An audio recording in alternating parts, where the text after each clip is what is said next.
सारे बातों के ऊपर सवाल उठाया जा रहा है।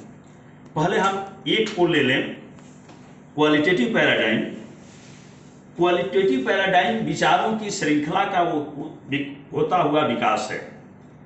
पूरा 20वीं शताब्दी का जो सोशल साइंस और ह्यूमैनिटी का जो रिसर्च हुआ है, अगर उसको हम मोटे तौर पर बांट ले, साहित्य, समाज और सबको एक साथ जोड़ करके, तो मूलभूत से एक सुंदरता पर साहित्य में और दूसरा गरीबी पर समाज में, ये दो तरह के हैं जो पूरे 20वीं शताब्दी के शोध का केंद्र बिंदु रहा है।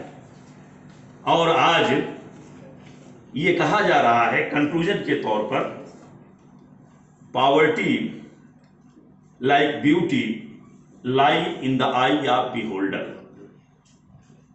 आज तक न हमने सुंदरता को परिभाषित किया और आज तक न हमने इस बात को परिभाषित किया कि गरीबी क्या है। 2011 में जो हमारे यहाँ जो आंकड़ा आता था पॉवर्टी का, वो बंद हो गया। और सुंदर कौन है?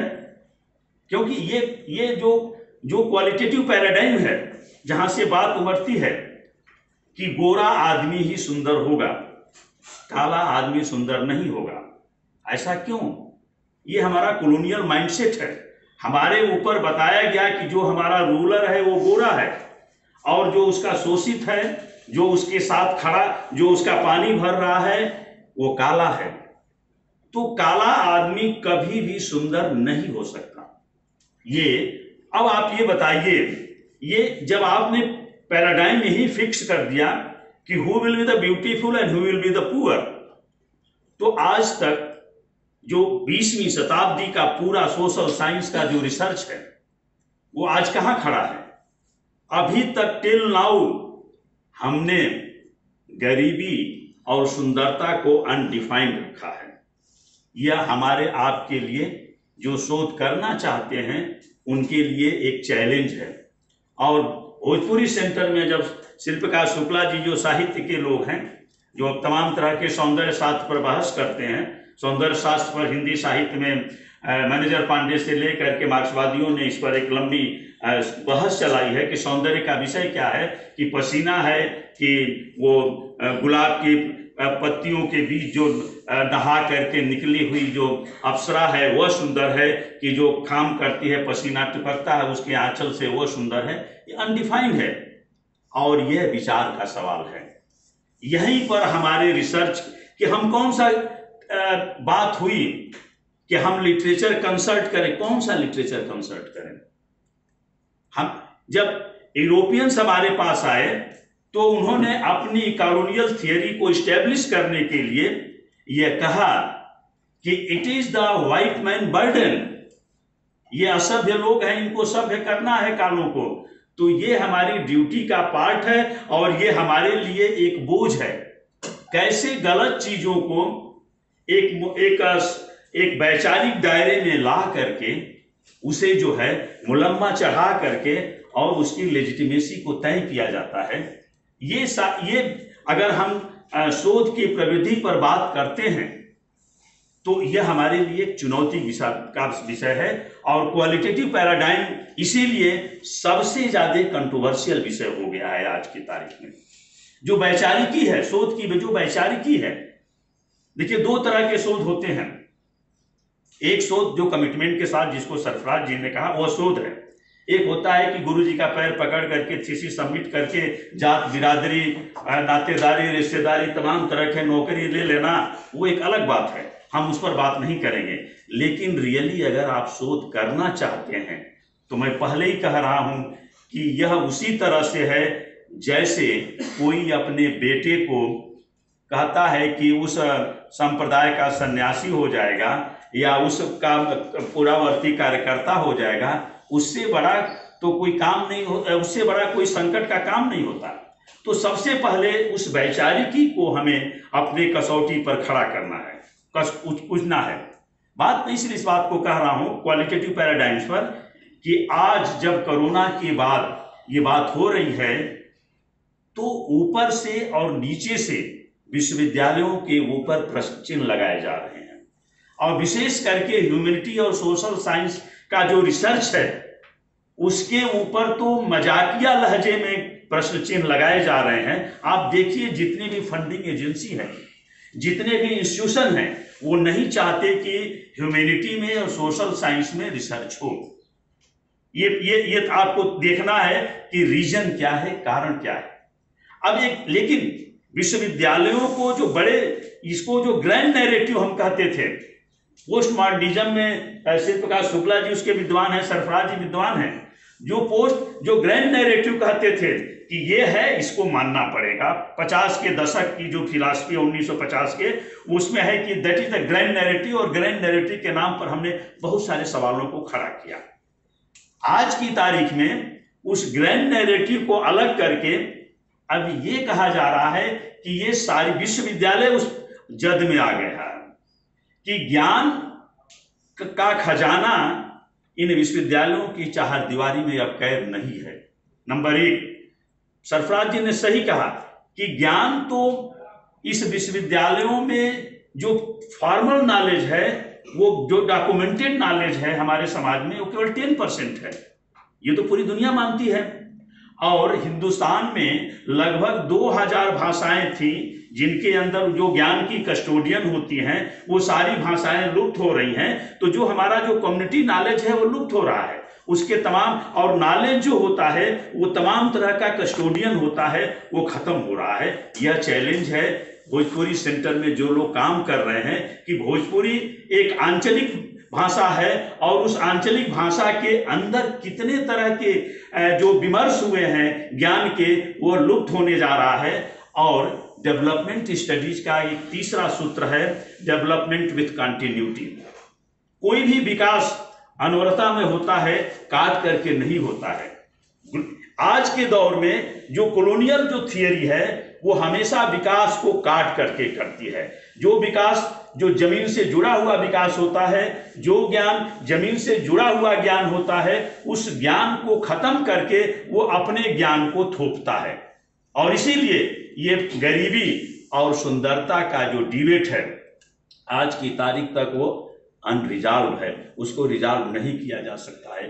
यह जो भी आदमी जो रिसर्च करता है, जो इसमें अपना समय लगा रहा है, वह एक बहुत बड़ा चैलेंज के साथ खड़ा है। और यह विश्वविद्यालय जिसमें हम सब लोग हैं, हम लोगों के ऊपर भी यह एक चैलेंज है जिसको हमें स्वीकारना है। जब स्वीकारेंगे तो उसमें संभावना बनेगी। दूसरी बात जो है, मैं क्योंकि इस बात पर बहुत लंबी बात, कभी अगर आप हमें मौका देंगे तो मैं इस पर एक लंबा अपने तरीके से बात करना चाहूँगा। दूसरी बात जो है क्वांटिटेटिव आंकड़ों की जो ये बात हुई, इस आंकड़ों ने ये पढ़े लिखे जो समुदाय के लोग हैं, जो आदमी जो जमीन से जुड़ करके जो इंडिजिनस नॉलेज होता है उसको हमेशा, या ये जो भी शासक वर्ग होता है, जो एलिट क्लास होता है, वो हमेशा आंकड़ों को अपने पक्ष में खड़ा करता है, हमेशा आंकड़ों को अपने पक्ष में खड़ा करता है। ये तमाम जो टेक्नोलॉजी की जो बातें, हम टेक्नोलॉजी के खिलाफ नहीं हैं, लेकिन जब भी टेक्नोलॉजी का ओवर एक्सप्लॉयटेशन होता है, always it help the ruling class not to the common people. जब भी टेक्नोलॉजी को हम रिसर्च में अडॉप्ट करते हैं, it always promote the idea of the ruling class and deprive the common people, those who have their association with their land and their knowledge, their productive system। ये एक है। और इस बात को लैटिन अमेरिका में जाग्राफी के, मैं जिसे बार बार कोट करता हूं, मेरे सबसे ज्यादा पसंदीदा जाग्राफर एम संतास, जो लैटिन अमेरिका के जाग्राफी के प्रोफेसर थे, लेकिन वो पहले ट्रक ड्राइवरी से अपनी कैरियर की शुरुआत किए थे और ट्रक ड्राइवरी में पूरा लैटिन अमेरिका पर ट्रक चलाते हुए उसको समझ लिए। उन्होंने कहा कि mode of production right history in time, mode of production right history in time, social formation right in on space. अब ये दो चीज है, उत्पादन की जो बदलती हुई प्रवृत्ति है, उत्पादन एक जैसा नहीं रहता है, ये हर समय बदलता है।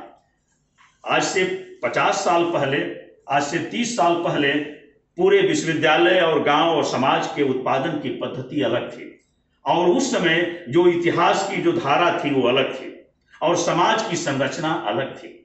आज जो है जब तमाम चीजें बदली हैं तो संरचना बदली है, समाज बदला है, जमीन और व्यक्ति के बीच का रिश्ता बदला है। यह एक शोध का बहुत लंबा विषय है जिस पर हम बात नहीं करना चाहते क्योंकि समय की बहुत देर से आप लोग सुन रहे हैं, तो इस बात को भी हम थोड़ी देर के लिए नजरअंदाज कर देते हैं। यह कि लेकिन जो पॉवर्टी का जो इशू था वो तो का गरीब जो सरकारी संस्था थी उसने कहा कि हमने खत्म कर दिया। सीएमआई ने कहा कि 45 साल में इससे ज्यादा बेरोजगारी नहीं थी। सरकार ने कहा कि नहीं, वो आंकड़ा गलत है, इसमें तो इतने लोगों को हमने मुद्रा लोन दिया है। और आंकड़ों की लड़ाई हम देख रहे हैं। जमीनी हकीकत जो है वो दूसरी है और आंकड़ों की लड़ाई दूसरी है। यह एक रिसर्च के लिए, किसी भी रिसर्चर के लिए एक बहुत बड़ा चैलेंज है और इसके अंदर हमें क्या कर सकते हैं, इन संभावनाओं को तलाशना होगा। मैं अंतिम बात में 2 बात और कहना चाहूंगा। एक बात जो कही जाती है, popular view never is the consensus. जो भी किसी भी समाज में अगर यहाँ एक भोजपुरी सेंटर बना है, विश्वविद्यालय बना है, तो ये कहा जाता है कि ये पॉपुलर जो व्यू है यही सही है। लेकिन अभी हाल के दिनों में मैं देख रहा था तो उसमें कहा गया कि the concept of popular view is the biggest lie in the academic world. यह सबसे बड़ा झूठ है कि जहां कोई भी एक विचार बना दिया जाता है और कहा जाता है कि यही जो है ये समाज के द्वारा और उसके द्वारा एक विचार उत्पन्न हुआ है और यही विचार है। इसके बरखिलाफ जो है इटली में, यूरोप के, जिनकी आज पूरे दुनिया में विशेष करके सोशल साइंस के रिसर्च में बहुत चर्चा हो रही है और दुनिया में यह एक नए तरह के सोशल साइंस और रिसर्च इनिशिएटिव को प्रमोट किया जा रहा है, वह है ग्राम्शी। और ग्राम्शी हमेशा इस बात को कहते हैं कि समाज में जो हेजेमोनी होता है, चाहे वो नॉलेज की हेजेमोनी हो, पॉलिटिकल प्रोसेस की हेजेमोनी हो, कल्चर की हेजेमोनी हो, किसी भी तरह की हेजेमोनी हो, वो इस्टेब्लिश रहता है, दिखाई देता है, उसी के इर्द गिर्द चर्चा चलती है। लेकिन एक ऐसा भी वर्ग होता है, एक ऐसी भी कम्युनिटी होती है, एक ऐसा भी विचार होता है जो उसके खिलाफ लड़ता है और वह लड़ते हुए जो लड़ाई वो दिखाई नहीं देता, वो न किसी रिसर्चर को दिखाई देता है, न वह किसी एकेडमिक्स को दिखाई देता है, लेकिन वह संघर्ष करता है। और इसीलिए आज की तारीख में विशेष करके ऐसे बाजारवादी शक्तियां जो मैनेजमेंट करती हैं उस पर ज्यादा चर्चा करती हैं, लेकिन इसकी चर्चा सबसे पहले ग्राम्शी ने किया। और यहाँ जो बात आती है जिसमें शिवप्रकाश शुक्ला जी का साहित्य भी आता है, नैरेटिव की गणना। Here is the narrative. हर आदमी अपनी अपनी नैरेटिव कह रहा है। हमारे देश के प्रधानमंत्री जी का नैरेटिव है, उनकी माता जी हैं, सारी चीजें वो हमारी आपकी भी नैरेटिव हो सकती है। ऐसा तो नहीं कि इसमें से आप देखेंगे कि जो बहुत शीर्ष पर बैठा है उसकी एक नैरेटिव है, लेकिन जो शीर्ष पर नहीं बैठा है, जिसकी नैरेटिव को कोई नहीं जान रहा है, उसकी भी नैरेटिव, हमारी आपकी भी। हम आप छोटे हैं, बहुत बड़े नहीं हैं, लेकिन हमारी भी नैरेटिव है, आपकी भी नैरेटिव है कि हम किसी गांव से चल करके आए, बीच में तमाम ऊबड़ खाबड़ रास्तों से गुजरते हुए। इसलिए रिसर्च में नैरेटिव को बहुत ज्यादा इंपॉर्टेंस दिया जा रहा है।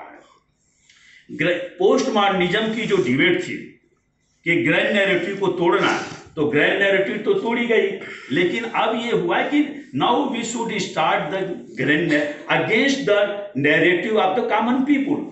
कॉमन पीपुल का जो संघर्ष है, उस व्यवस्था जो भी एक हेजेमोनी है, इसको एक अधिकार बोलते हैं, और कोई भी हेजेमोनी हमेशा नहीं रहती है। इस बात को हमारे भारतीय साहित्य में, हमारे भारतीय समाज और दर्शन में बुद्ध ने बहुत पहले पहचान लिया था कि यत सत्यम तत् क्षणितम। जो सत्य है वो क्षणिक है, तो कोई भी एक अधिकार परमानेंट नहीं है, वो बदलता रहता है। मैं अंतिम सवाल जो आपके सामने छोड़ना चाहता हूं किसी भी रिसर्चर के लिए, why James Watt not born in the Indian society? Here is the problem of the research for a researcher. हमने अपने यहां वेद और उपनिषद पर बहुत बहस किया। दुनिया में हमारे जो ऋषि मुनि थे विज्ञान पर बहस किए, दर्शन पर बहस किए, कविता और साहित्य पर बहस किए। दुनिया में जितनी इस क्षेत्र में बहस हुआ है हिंदुस्तान के इतिहास में, दुनिया में कहीं नहीं हुआ है। लेकिन यह कौन सी ऐसी चीज थी जिसके चलते उस केतली के ऊपर ढक्कन रखा हुआ था और उस भाप की शक्ति को जेम्स वाट जो यूरोप में बैठा था उसने पहचाना, और हमारे देश में हम उपनिषद पर बहस करते रहे, कविता करते रहे, तमाम बड़ी बड़ी बात करते रहे, गणित पर बात किए, तकनीकी पर बात नहीं किए। ये हमारे रिसर्च का क्रक्स एरिया है आने वाले दिनों के लिए, कि हमें इस प्रश्न का हल ढूंढना होगा।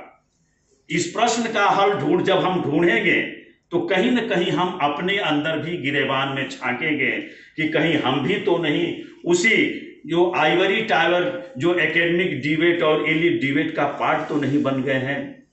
क्योंकि जो भी रिसर्चर, और इसीलिए जब आज एक बात देखें, यह बात इसलिए कही जा रही है कि आज छोटे छोटे रिसर्च इंस्टीट्यूट की स्थापना यूरोप में तो ये एक बहुत ही कॉमन प्रैक्टिस हो गया है कि बड़े बड़े रिसर्च इंस्टीट्यूट को खत्म करके छोटे छोटे रिसर्च इंस्टीट्यूट बनाए जा रहे हैं। और उसमें एक बात और किया जा रहा है, concept, action and then research.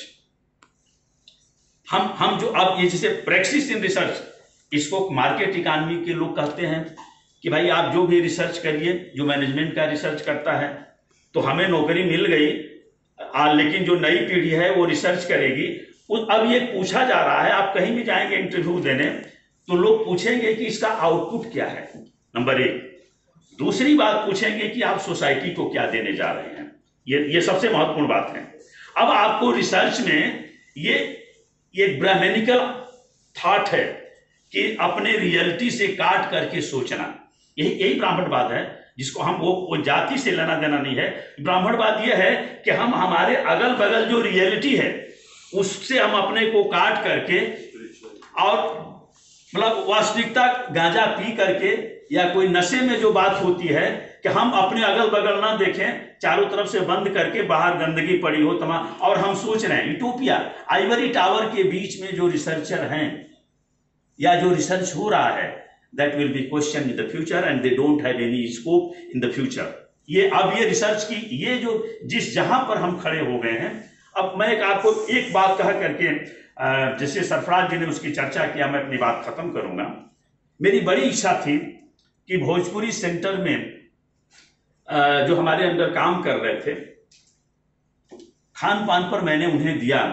देखिए होता क्या है कि जो आदमी मजबूत होता है, ठीक है, उस आदमी की माँ भी मजबूत, उसकी आदमी की माँ को भी सम्मान मिलता है, उसके खान पान को भी सम्मान मिलता है, उसके बोली को भी सम्मान मिलता है। अगर आप मजबूत हैं तो हर आदमी आपकी माँ को भी सम्मान देगा कि ऐसी माँ ने आपको पैदा किया, ये नैरेटिव है। और अगर हम कुछ नहीं है तो हमारी माँ को भी कोई नहीं पूछेगा। और जब हम चपरासी हैं किसी जगह का या उससे भी नीचे है, कुछ भी नहीं है, तो हम जो भाषा बोलेंगे उस भाषा को भी सम्मान नहीं मिलेगा, और जो हम खाते हैं उस खान पान को भी सम्मान नहीं मिलेगा।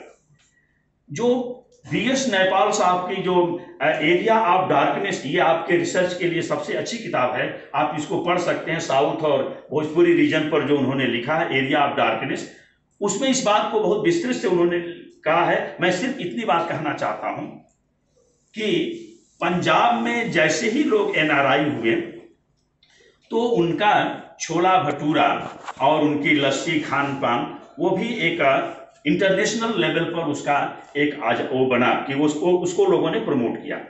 उसी तरह से साउथ में जब एक नए तरह का, इस पर बीएस नैपाल ने बहुत बढ़िया लिखा है, वो मैं इसकी चर्चा नहीं करना चाहता, आप पढ़ेंगे। लेकिन जो साउथ इंडियन जो डिश है पूरे दुनिया में, और अगर आप कनॉट प्लेस पर जाते हैं तो जो सरवना जो उनका जो सेंटर है उसका पूरा ग्लोबल चेन है वो, क्योंकि और उसमें इडली डोसा तमाम तरह के खाने को वो इंटरनेशनल। हमारे भोजपुरी में भी बहुत से फास्ट फूड हैं, बहुत से हैं। और मेरी एक किसी कॉर्पोरेट मीटिंग में मेरी बात हो रही थी, मैंने एक प्रपोजल कहा, वो आपके सामने रखना चाहता हूं कि अगर आप उस पर भी काम करें तो एक अच्छा काम होगा कि ये जो हाईवे बन रहा है, इस हाईवे के 10 जो भी हाईवे बन रहा है, एक तरफ 10 किलोमीटर और दूसरे तरफ 5 किलोमीटर का एरिया गवर्नमेंट एक्वायर करने जा रही है और उसमें तरह तरह के मार्केट के एक्सपेरिमेंट होने जा रहे हैं। ये ऑलरेडी ये चल रहा है, उसमें एजुकेशन हब बनेगा। अब मेरा ये कहना है कि अगर 200 किलोमीटर के एरिया का अगर जो भी फूड सेक्रेट है उसका हम डॉक्यूमेंटेशन करें, क्या क्या हमारे घर में जो अचार बनता है, चटनी बनता है, मुरब्बा बनता है, आपकी माता जी जो एक स्पेशल खाना जो बनाती हैं जो 7 स्टार होटल या दुनिया के किसी भी जगह नहीं मिलता, उसका हम डॉक्यूमेंटेशन करके, और अगर आजकल स्टार्टअप की बात चल रही है बहुत, अगर भोजपुरी सेंटर से ये मेरा प्रस्ताव है और इसमें जो भी सहयोग मांगेंगे मैं दूंगा कि भोजपुरी रीजन्स के जितने जो फूड आइटम हैं अगर उसका डॉक्यूमेंटेशन करके और उसको हम जो स्टार्टअप का जो अपने यहाँ मैनेजमेंट सिस्टम है, मैनेजमेंट जो ये जो मालविक इंक्यूबेशन सेंटर है उसमें ले जा करके इंक्यूबेशन कराते हैं, तो जो इसका जो पोटेंशियल है कि हम उसका डॉक्यूमेंटेशन करें, ऑलरेडी उसके लिए बहुत सी फंडिंग एजेंसी हैं जो आपको फंड करेंगी और उसको प्रमोट करेंगी। केवल आपको अगर आप ये करें कि ये जो संगीत है और भोजन, ये दो को एक साथ लिंक करके, और ज्यादा नहीं 200 किलोमीटर या 200 किलोमीटर के रेडियस का पूरा है, अगर उसको हम डॉक्यूमेंटेड करते हैं तो जो आज जो ये बात हो रही है प्रैक्टिस इन रिसर्च के बहुत सारे आयाम है, मैं उस पर डिटेल में चर्चा नहीं करना। यह एक मेरे अंदर एक विचार है कि इस पर काम होना चाहिए और भोजपुरी सेंटर से बेहतर इस पर कोई नहीं काम कर सकता कि जितने जड़ी बूटी हैं, खान पान है, संगीत है, सबको एक साथ मिला करके एक हम इंक्यूबेशन सेंटर बना करके अगर करते हैं तो मुझे लगता है कि जो प्रैक्टिस इन रिसर्च की बात जो आज सामने आ रही है उस दिशा में हम आगे बढ़ सकते हैं। मैं अपनी अंत में जो मैं बात कहना चाहूँगा और उसके बाद मैं अपनी बात समाप्त करूँगा कि आपको जब आप शोध के विषय को चुने हैं और जैसा सरफराज जी ने कहा और सभी लोगों ने कहा कि हमको अपने जो भी ऊपर वाले ने हमारे आपके अंदर ये जो विवेक दिया है, इस विवेक को किसी के साथ गिरवी नहीं रखना है, इस विवेक को अपने पास रखना है। ये विवेक हमारा है, इस विवेक को हमारे परिवार, हमारे माता पिता ने इसको सजाया संवारा है। इस विवेक को जिस मिट्टी में हम पैदा हुए थे उस मिट्टी से खाद पानी मिला है जिसमें यह विकसित हुआ है। इस विवेक से ही हमने दुनिया को समझने का वास्ता सीखा है, इस विवेक से ही हमने अपनी मातृभाषा को सीखा है, इस विवेक से ही हमने अपने जीवन के सांस्कृतिक उन्नयन का विकास किया है। और यह मेरा विवेक मेरे पास रहना चाहिए, और जब यह मेरा विवेक मेरे पास रहेगा, किसी के पास गिरवी नहीं रहेगा, वो कोई हो, तो मुझे ऐसा लगता है कि यह रिसर्चर की पहली पहचान होगी। और वहाँ से आप जो होता है कि millions mile journey start with first step, तो वहाँ से आप एक अच्छे रिसर्चर के रूप में आगे बढ़ेंगे। और मुझे उम्मीद है कि जो संभावनाएं और जो चुनौतियां हैं, इन सारी चीज़ों को जब आप अपने अंदर समझेंगे और सहेजेंगे तो आने वाले दिनों में वही पीढ़ी बड़ी होती है जो बड़ी चुनौतियों का सामना करती है। वह पीढ़ी बड़ी नहीं होती है जो हर चीज़ उसको मिल जाता है। जिनके माँ बाप उनको सोने चांदी के कटोरे दे करके पैदा किए हैं, उनके स्कोप कम है। जिनके माँ बाप ने कुछ नहीं दिया है, लेकिन आप यहाँ तक आए हैं लड़ते हुए, आगे भी आप लड़ते हुए जाएंगे। और यह रिसर्च के लिए आपकी यही निशानी है कि रिसर्च में बहुत से चैलेंजेस हैं, उस चैलेंजेस को आप पूरा करेंगे। मैं इन्हीं चंद शब्दों के साथ मैं आप सबको धन्यवाद दूंगा। और कभी अगर मुझे मौका मिला